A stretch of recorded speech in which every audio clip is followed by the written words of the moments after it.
खरं म्हणजे मी पहिलं पण हेच सांगत आलेलो आहे की जे आम्ही सातत्याने, मग किशोरीताई असतील, आमचे सगळे नगरसेवक असतील, आम्ही म्हणून इथे विधिमंडळात किंवा बाहेर सातत्याने सांगत आलेलो की भाजपच्या हातात गेल्यानंतर मुंबई महानगरपालिकेचं मान्सून पूर्वीचं जे काम असतं ते झालेलं नाहीये.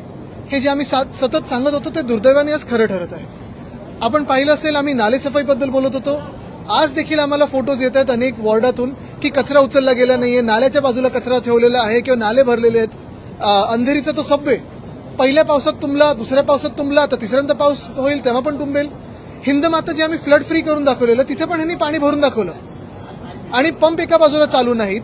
पूर्ण यंत्रणा आपण पाहतोय एका वेगळ्या परिस्थितीत आज सगळीकडे त्याचे चिंदडे उडलेले आहेत. आणि तिसरी मला वाटतं ही घटना आहे जिथे मॅनहोलमध्ये या 2 दिवसात कोणीतरी पडलेलं आहे. परवाकडे जेव्हा मॅनहोलमध्ये एक व्यक्ती पडली, मला वाटतं बीएमसीचेच ते कर्मचारी होते, महापौरांच्या समोर डोळे देखत पडली. महापौरांच्या मनात शंका आली की अरे हे याच्यात विरोधी पक्ष नाही ना कुठेतरी. म्हणजे तुम्ही विचार करा, एखादी मुंबईचे महापौर, अनेक वर्ष तर मुंबईनी महापौर पाहिलेत, कितीतरी दशक मुंबईनी महापौर पाहिलेले आहेत. त्या महापौरांनी नेहमी मुंबईच्या महानगरपालिकेच्या कर्मचाऱ्यांची काळजी असायची. ह्यांच्या डोळ्या देखत जेव्हा तिथे मुंबई महानगरपालिकेचे कर्मचारी एका मॅनहोलमध्ये पडले, पहिलं तर रिॲक्ट कसं करायचं कळलं नाही आणि दुसरं म्हणजे त्यांच्यावर चौकशी लावली. विचारपूस करण्याच्या ऐवजी चौकशी लावणारे हा पहिला महापौर असतील.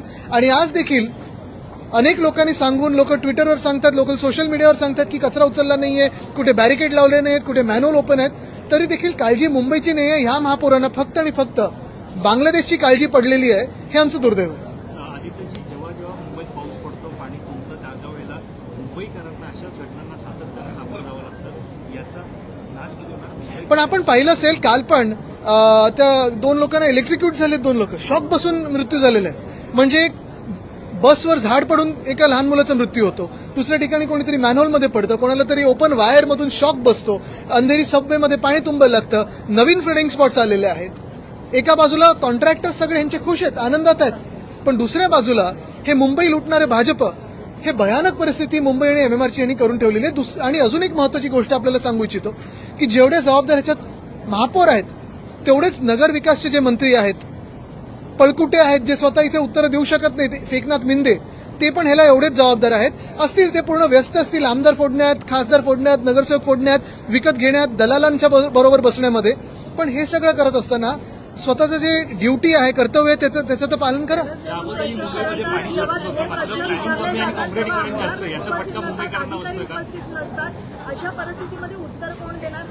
मुख्य गोष्ट हीच आहे ना, पहिल्या दिवशी पण आम्ही वॉकआउट ह्याच्यासाठीच केला होता की गेले 4 वर्ष आम्ही पाहतोय एकनाथ मिंदे स्वतःच्या जबाबदारीपासून पळतात.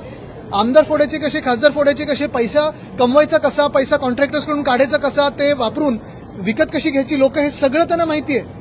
पण जे खातं ते अडवून बसलेत, स्वतः बसलेत त्या खात्यामध्ये, ते खातं चालवता येत नाही ना, मंत्रीपद चालवायची त्यांना क्षमता पण आहे.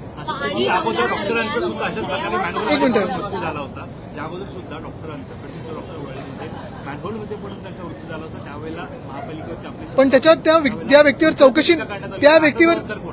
चौकशी नव्हती लावली. मुंबई महानगरपालिकेचे जेव्हा कर्मचारी मॅनहोलमध्ये पडतात, चौकशी कोणी लावली? भाजपाने लावली.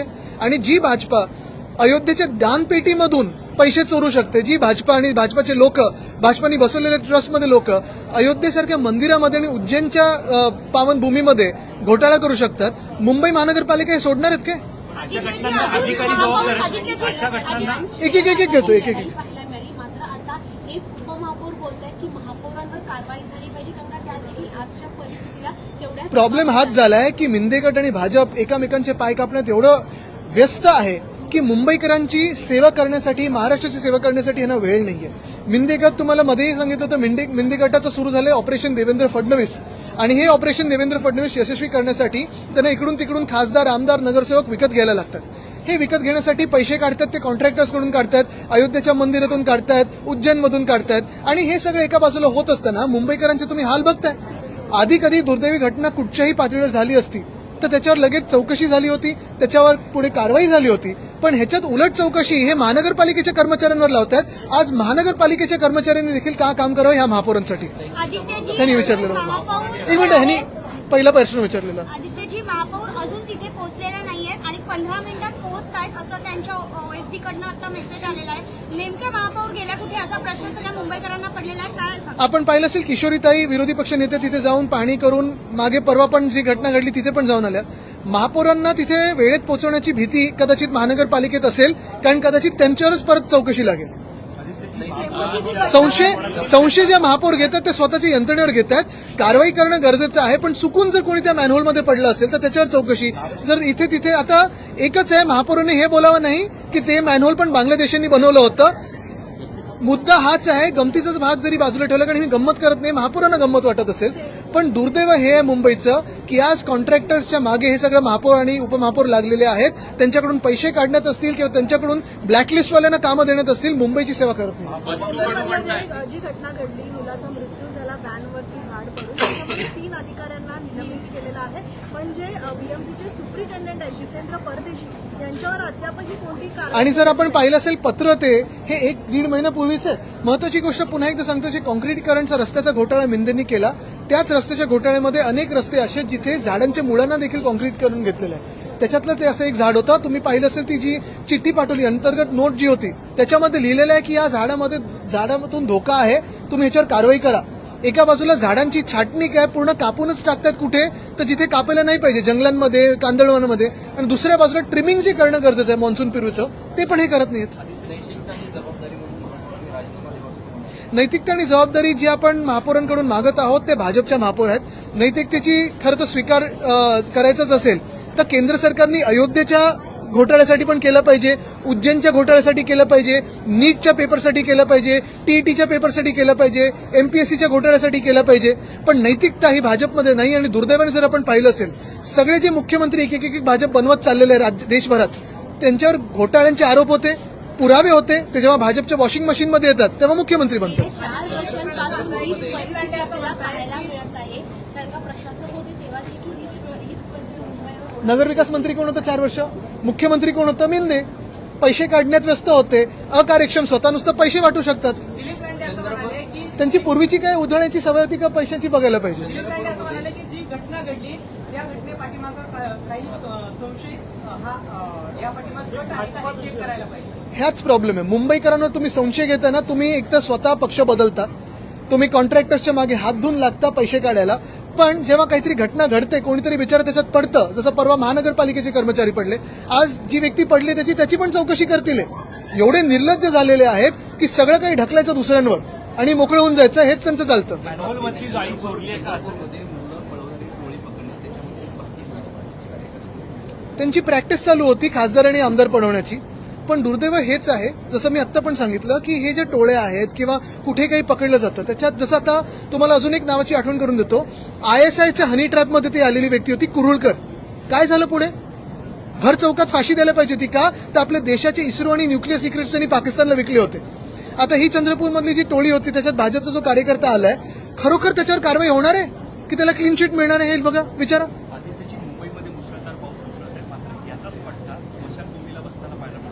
दादरची स्मशानभूमी आहे, तिकडे ती अग्नी दिली जाते, त्याच्यामध्ये पाणी टाकून दुरावस्था झालेली आहे. त्याच्यावरती माजी आमदारांचं असं म्हणणं आहे की 5 ते 6 कोटींचा खर्च करून नूतनीकरण केलं, मात्र त्याला आदित्य ठाकरेंनी अनधिकृत केलं. कुठचं आहे म्हणतात? दादरची स्मशानभूमी, शिवाजी पार्क स्मशान. तर माझा काय संबंध? काय त्यांचं खोटं बोलण्याचं, जीवन के साथ भी जीवन के बाद भी, ती कुठचं ऍड आहे? कसं आहे ते? बच्चू कडू म्हणत आहेत की आमच्यासोबत सचिन आला आहे, लवकरच बाकी टीम देखील सोबत येईल. त्यांचं अस्तित्व त्यांनी आता पूर्णपणे विलीन करून टाकलेलं आहे. त्यांना कुठे उत्तर देऊ आम्ही? कामगार समितीची आज बैठक पार पडणार होती. खरं तर बेस्टसाठी आता नवीन अध्यक्ष म्हणून कोण असणार आहे? आता तुम्ही पहा. मुंबई में लगातार इस बीमारी की मौतें हो रही है. अब तक मुंबई बीमार है, 5 मौतें हो चुकी है. ट्रांसपोर्ट में जो घटना घटी, जिम्मेदार कौन है, किस तरह की अपेक्षा आप करते हैं कार्रवाई? पहली बात तो ये है, पिछले 2-3 दिनों में जो बारिश हुई है, एक तो बारिश की आस हमें सबको लगी थी, बरसात कब होगी. बरसात खुशी लाती है, खुशियां लाती है, बरसात एक अलग मौसम बना देती है. लेकिन दुर्भाग्यपूर्ण बात यही है कि जिस भाजपा के हाथ में आज बीएमसी है, उसे बरसात के जो पूरे तकलीफें हैं वो संभलने नहीं आती. पहले आपने देखा होगा कि महापौर साहिबा जब चल रही थी, उनके सामने ही मुंबई महानगरपालिका के एक कर्मचारी मैनहोल में गिर गए. उनपे ही शक करके उनको ही अभी इन्वेस्टिगेशन में खींचा गया है कि आपके विरोधी विपक्ष के हो. आज और एक घटना घटी है, कल कोई 2 व्यक्ति इलेक्ट्रिक्यूट हुए. एक ही बात है, और मैं ये हर बार कहता आया हूं कि भाजपा लोगों को फंसाने में बहुत ही उम्दा काम करती है, गलत फहमियां निर्माण करने में बहुत ही आगे है. कैंपेन्स में बहुत अच्छा काम करती है, लेकिन शासन चलाने भाजपा को आता नहीं है। देश की स्थिति पिछले 12 साल से हो, हमारे राज्य की स्थिति हो, या मैं आपको चैलेंज देता हूं, इस देश में आप एक शहर दिखाओ मुझे जहां भाजपा का शासन हो, भाजपा के महापौर हो। केंद्र में तो उनकी सरकार है, राज्य की भी बहुत सारे राज्यों में उनकी सरकार है। ये शहर प्रगत हुआ है, दिखाओ मुझे एक शहर। कहाँ गए स्मार्ट सिटीज? नहीं, लोकल एमएलए आईने में देखते हो साजिश दिखती है उनको।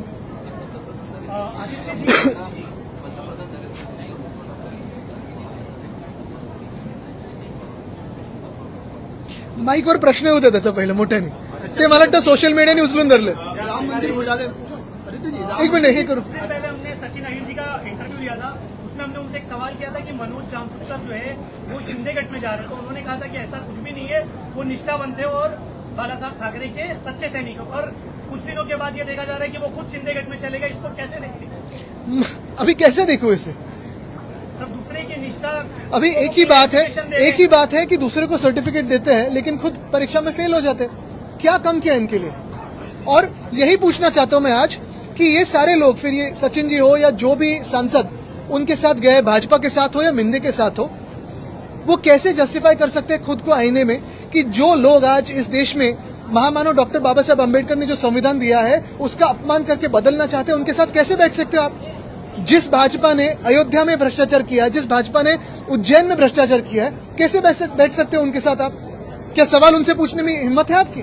वो तो बोल रहे हैं हम कार्रवाई कर रहे हैं, एसआईटी दिखा रहे हैं। एसआईटी नहीं, हमें supreme court monitored neutral fair committee चाहिए जो हर दिन इस देश को रिपोर्ट करे, हर दिन इस देश के हिंदुओं को रिपोर्ट करे, इस देश के श्रद्धालुओं को रिपोर्ट करे कि रामलला के मंदिर में कैसे भाजपा ने भ्रष्टाचार किया। सर तुम्ही एक वक्तव्य, रायरांचं म्हणणं आहे की एकनाथ शिंदेंनी खरी दिला. काय काय एकनाथ शिंदेंनी खरी ताकद त्यांनी दिला आहे असं सचिन अहिर म्हणतात. म्हणून आहे सचिन अहिर का दावा किया जा रहा है जिसके अंदर ऑपरेशन तुकारी को लेकर स्पेकुलेशन है, या कांग्रेस में मिले होगा या फिर अरे ये कोई दूसरा ऑपरेशन नहीं है, मैं जो कहते आया हूँ ये ऑपरेशन देवेंद्र फडणवीस है और उसी का परिणाम आज हमारे राज्य पे हो रहा है। परंतु सचिन अहिर